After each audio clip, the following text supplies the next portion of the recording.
Metode membaca dan mempelajari, hukum pikiran bertindak.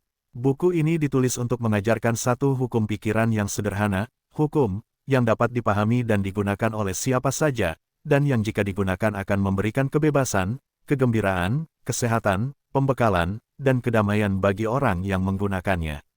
Ini adalah klaim besar, tetapi didukung oleh Alkitab, oleh Guru Agung, dan oleh pengalaman ribuan orang yang hidup sekarang.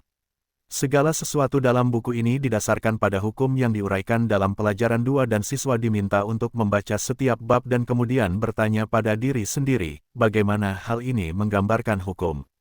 Apakah benar hukum? Selalu lakukan ini dan Anda akan segera mengetahui fakta untuk diri Anda sendiri dan dapat menggunakannya serta mengajarkannya kepada orang lain. Dengan demikian Anda akan menjadi penguasa kehidupan. Buku ini dirancang juga untuk merangsang pemikiran dan penyelidikan Anda sendiri. Pemula tidak diharapkan akan memahami makna penuh dari semua prinsip dalam satu bacaan.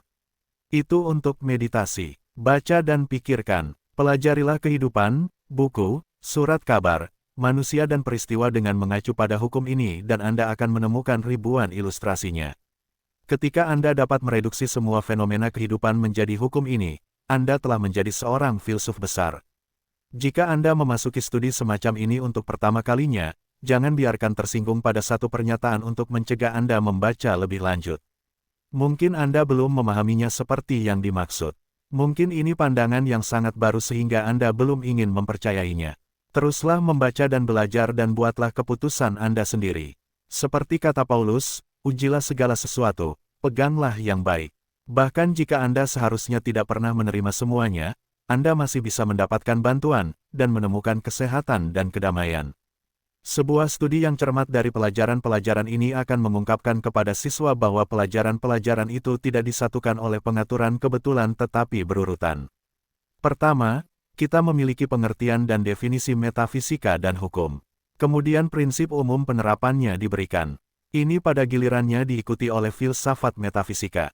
Keempat, kami memiliki penjelasan tentang alasan sikap mental tertentu dan bagaimana hukum itu berlaku. Ini adalah studi tentang sebab dan akibat. Kelima, kami menganggap hukum terkait dengan roh mutlak dan pribadi. Keenam, dan terakhir, kami mencurahkan perhatian kami pada metode dan perawatan khusus. Ini semua harus dipelajari secara sistematis. Terlalu banyak penekanan tidak dapat diberikan pada perlunya studi sistematis. Segelintir metafisika belaka tidak akan pernah memuaskan tuntutan hari ini atau tuntutan batin hukum. Kami memiliki tubuh kebenaran yang besar. Dunia sangat ingin tahu mengapa kita percaya dan mengajarkan apa yang kita lakukan. Tidak ada sains di dunia, tidak ada filsafat yang lebih lengkap atau komprehensif. Kita harus mempelajarinya secara lengkap sehingga kita bisa mengajarkannya dengan sangat sederhana seperti yang Yesus ajarkan. Karena itu jangan melompat-lompat dalam studi Anda. Prinsip belajar yang baik adalah membaca buku dengan jelas sekali jika Anda ingin mendapatkan pandangan umum tentang prinsip-prinsip tersebut sehingga Anda dapat mengetahui tujuan yang Anda tuju. Setelah itu batasi diri Anda setiap hari pada satu pelajaran dan ketahuilah. Berpikir lebih dari yang Anda baca. Studi yang ahli menempatkan lebih banyak yang tersirat daripada yang diambil dari garis. Ini untuk merangsang pemikiran Anda sendiri. Dengan demikian Anda akan menjadi guru utama kehidupan. Kata, perawatan, seperti yang digunakan dalam buku ini adalah sinonim untuk realisasi atau persepsi. Tidak ada gunanya bertengkar dengan bahasa. Itu dan tidak ada akhirnya. Kata pengobatan telah menjadi cukup dipopulerkan untuk berarti kepada masyarakat umum apa yang dimaksud oleh guru absolut dengan beberapa istilah favorit lainnya, dan aman untuk memprediksi bahwa istilah ini akan didukung oleh masa depan seperti penggunaan saat ini.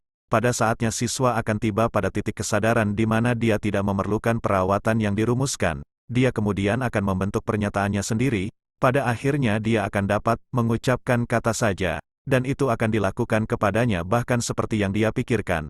Ahli metafisika tingkat lanjut menyembuhkan sepenuhnya dengan kata, dia mencapai titik di mana dia benar-benar memahami kebenaran yang membuatnya bebas.